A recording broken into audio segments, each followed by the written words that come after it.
तुर्की के सदर अपनी अहलिया समेत पाकिस्तान पहुंच गए। एयरपोर्ट पर तुर्क तैयारे की लैंडिंग से पहले रेड कारपेट इंतजामात, शानदार बैंड और बाजे के साथ शानदार इस्तकबाल। तुर्की के सदर की आमद पर इस्लामाबाद में 21 तोपों की सलामी, रेड जोन में सिक्योरिटी रेड अलर्ट। मुख्तलिफ मकामात पर स्क्रीन नस्ब। रजब तैयब आज इस्लामाबाद में अहम शख्सियात से मुलाकातें करेंगे।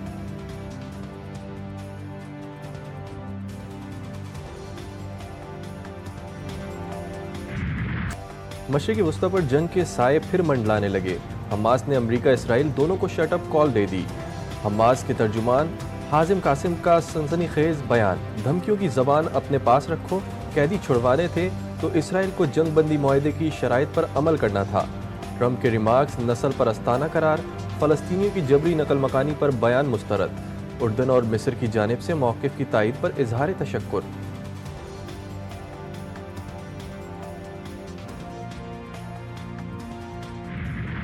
सऊदी अरब भी अमरीकी सदर पर बरहम, फ़लस्तीनियों की जबरी बेदखली का बयान मुस्तरद।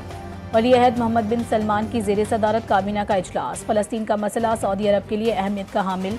दो रियासती हल, ख़ित्ते में अमन के मसाइल का हल वाहिद रास्ता। मिस्र का भी फ़लस्तीनियों से इजहार एकजहती। गजा के मुसलमानों की जबरी मुंतकिली की मज़म्मत। सदर अब्दुल फतह अल सीसी ने दौरा अमरीका गैर मुअय्यना मुद्दत तक मुलतवी कर दिया। मिस्री हुक्काम के मुताबिक मिस्र फ़लस्तीनियों के लिए ज़मीन का कोई टुकड़ा मुख्तस नहीं करेगा। हुकूमती अखराजात में कटौती पर अमरीकी जज की मुखालिफत। डोनाल्ड ट्रंप इलॉन मस्क के दिफा में खड़े हो गए। अमरीकी सदर का कहना था कि बड़े पैमाने पर धोखा दिया जा रहा है। जज हमें फ्रॉड का पता लगाने से कैसे रोक सकते हैं? हमेशा अदलिया के फैसले पर अमल करता हूँ। हुकूमती ठेकों में बहुत ज़्यादा करप्शन हो रही है। अरबों डॉलर की करप्शन सामने आ चुकी है। इलॉन मस्क का कहना था कि गैर जमहूरी ब्यूरोक्रेसी मुल्क के लिए मसाइल पैदा कर रही है। कराची में डंपर से होने वाले हादसात कैसे रोके जाएं? सिंध असेंबली की कायमा कमेटी का इजलास आज होगा। डंपर्स ओनर्स एसोसिएशन के नुमाइंदे भी शरीक होंगे। इजलास में ट्रैफिक हादसात की रोकथाम के लिए अहम फैसले मुतवक्के। गवर्नर सिंध भी हैवी ट्रैफिक से मुसलसल हादसात पर फिक्रमंद। कामरान किशोरी ने कहा कि 2 माह में हैवी ट्रैफिक ने 70 अफराद को कुचल दिया। डंपर और ट्रॉलर के ड्राइवरों को भी पकड़ा जाए।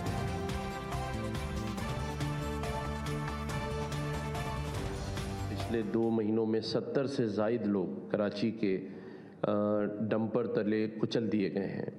मैंने पहले भी कहा था कि ये ट्रैफिक गर्दी है।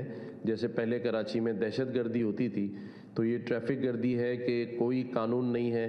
चाहे अफ़गानिस्तान से कोई डंपर चला के यहाँ पहुँच गया है तो वही डंपर बग़ैर नंबर प्लेट्स के चल रहे हैं। कराची में दिन दिहाड़े वारदातें। बहादुराबाद के करीब डाकू शहरियों के हत्थे चढ़ गया। शहरियों ने मुलजिम को पकड़कर तशद्दुद का निशाना बना डाला। मुलजिम बैंक से रकम लेकर निकलने वाले शहरी को लूटने की कोशिश कर रहा था। फेडरल बी एरिया ब्लॉक 15 में मुसल्लह मुलजिमान का चोरी करके फरार हो गए। मुलजिमान ने रोकने की कोशिश करने वाले नौजवान पर फायरिंग कर दी। वाक़े की सीसीटीवी फुटेज सामने आ गई।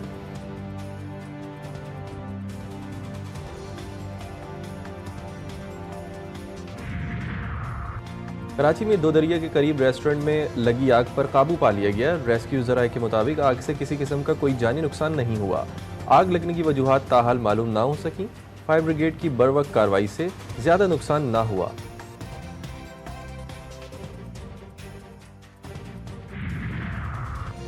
महंगाई की चक्की में पिसे अवाम को रिलीफ। बिजली की कीमतों में ₹1.22 फी यूनिट कमी। नोटिफिकेशन जारी। बिजली दिसंबर के फ्यूल कॉस्ट एडजस्टमेंट की मद में सस्ती की गई। सार्फिन को बिजली के आइंदा बिलों में रिलीफ दिया जाएगा कि इलेक्ट्रिक के लिए नेपरा ने अलग से नोटिफिकेशन जारी किया है।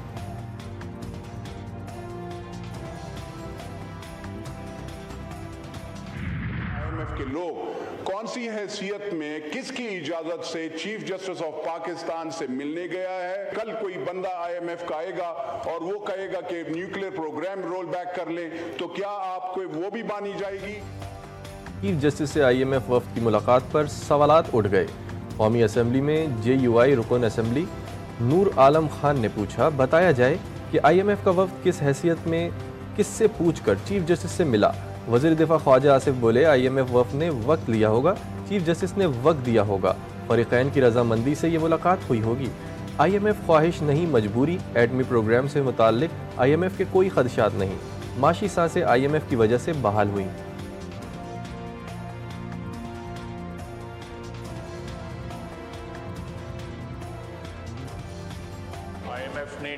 मांगा होगा, उन्होंने टाइम दिया होगा।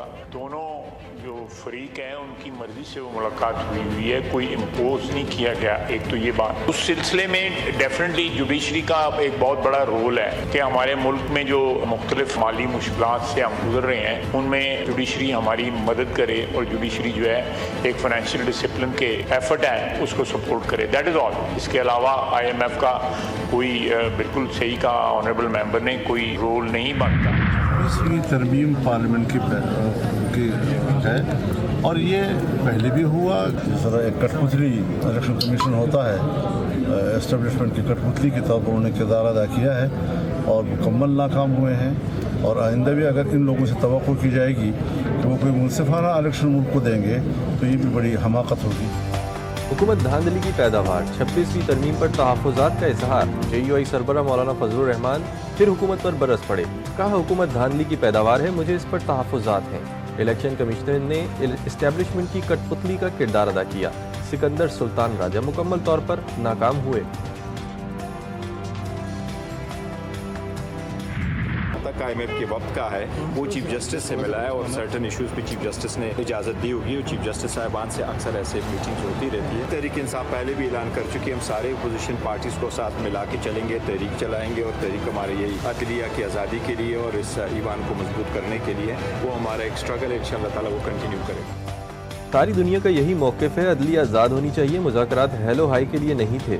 PTI चेयरमैन बैरिस्टर गौहर का कहना था कि मुल्क में बड़े संजीदा मसाइल, तमाम सियासी जमातों के साथ अलायंस के लिए राब्ता कर रहे हैं। शाहिद खाकान अब्बासी आगे बढ़ेंगे, उन पर सबको एतमाद है।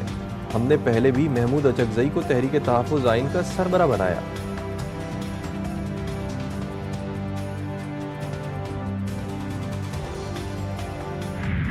इस्लामाबाद हाई कोर्ट के जजेस का रिप्रेजेंटेशन मुस्तरद होने के ऑर्डर को चैलेंज करने का फैसला। सुप्रीम कोर्ट में दरख्वास्त आइंदा चंद रोज में दायर होने का इम्कान। ज़राए के मुताबिक रिप्रेजेंटेशन में इस्लामाबाद हाई कोर्ट की पुरानी सीनियरिटी बहाल करने की इस्तदा की जाएगी। चीफ जस्टिस आमिर फारूक ने तीनों ट्रांसफर जजेस के दूसरे, 9वें और 12वें नंबर को दुरुस्त करार दिया था। इस्लामाबाद हाई कोर्ट के जजेस में इख्तलाफात खुलकर सामने आ गए। Chief justice Aamir Farooq justice Mian Gul Hassan Aurangzeb के एजाज़ में ज़िले अदलिया के इशाइये में 8 जजेस शरीक हुए। सीनियरिटी इशू पर प्रेजेंटेशन भिजवाने वाले 5 जजेस गैर हाजिर रहे। इशाइये से खिताब में चीफ जस्टिस आमिर फारूक ने कहा कि ज़िले अदलिया इंसाफ की फराहमी में रीढ़ की हड्डी की हैसियत रखती है।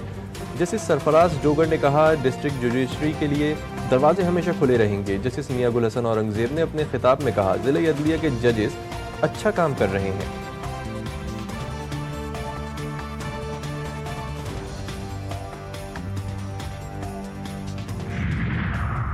रुकन कौमी असम्बली शेर अफजल मरवत को तहरीक इंसाफ से निकाल दिया गया। पार्टी की तरफ से जारी नोटिफिकेशन के मुताबिक बानी PTI की हिदायत पर शेर अफजल मरवत को पार्टी से निकाला गया। शेर अफजल मरवत को जारी शोकॉज के जवाब और इकदामात का जायजा लेने के बाद फैसला किया गया। Notification additional secretary general PTI फिरदौस शमीम नकवी ने जारी किया।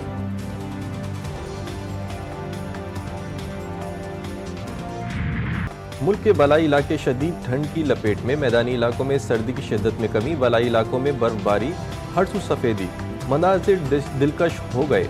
नारान में 10 इंच तक बर्फबारी रिकॉर्ड की गई। दर्जे हरारत मनफी हो गया। सैयाह आसमान से गिरते रुई के गालों में ठंडे मौसम से महजूज होने पहुंच गए। वादी नीलम में 5 जबकि शोगरान में 4 इंच तक बर्फ गिरी। मरी में भी हर शय ने बर्फ की सफ़ेद चादर ओढ़ ली।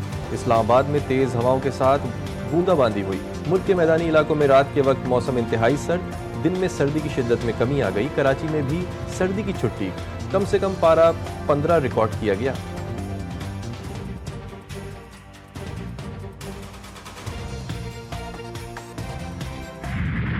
रिजवान और सलमान ने मुश्किल तरीन हदफ आसान बना दिया। पाकिस्तान जनूबी अफ्रीका को शिकस्त देकर ट्राई नेशन सीरीज के फाइनल में पहुंच गया। कौमी टीम ने 353 रन्स का हदफ 4 विकेटों के नुकसान पर 49वें ओवर में हासिल कर लिया।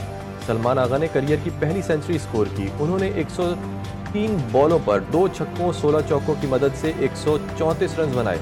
मोहम्मद रिजवान ने भी सेंचुरी स्कोर की। वो 128 बॉलों पर 3 छक्कों 9 चौकों की मदद से 122 रन बनाकर नाकाबिले शिकस्त रहे। फखर जमान 41, बाबर आजम 23 और सऊद शकील 15 रन बनाकर आउट हुए।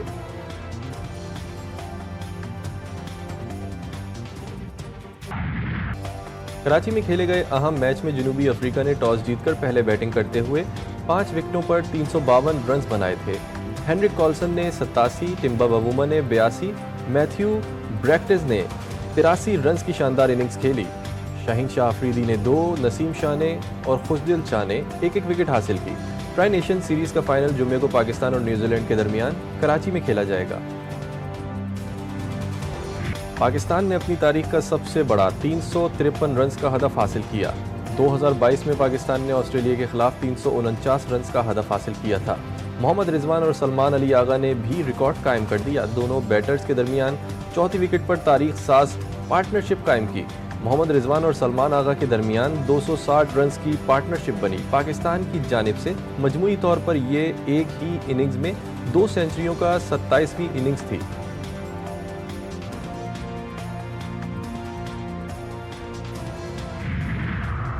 आईसीसी ने नई प्लेयर्स रैंकिंग जारी कर दी। वनडे बैटर्स में बाबर आजम की पहली पोजीशन बरकरार। भारत के शुभमन गिल की 1 दर्जा बेहतरी। दूसरी पोजीशन पर आ गए। रोहित शर्मा 1 दर्जा तंज़िली के बाद तीसरे नंबर पर चले गए। फखर जमान बदस्तूर 13वें और मोहम्मद रिजवान 21वीं पोजीशन पर बरजमान। वनडे बॉलर्स की रैंकिंग में राशिद खान की पहली पोजीशन बरकरार।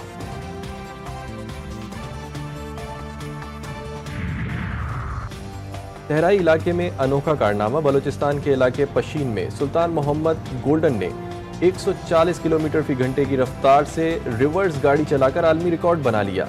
वजीर आला मीर सरफराज बुख्ती की मुबारकबाद। और सहर अंगेज और लाजवाल धुनों के खालिक नामवर मौसीकार रॉबिन घोष को मद्दाहों से बिछड़े 9 बरस बीत गए।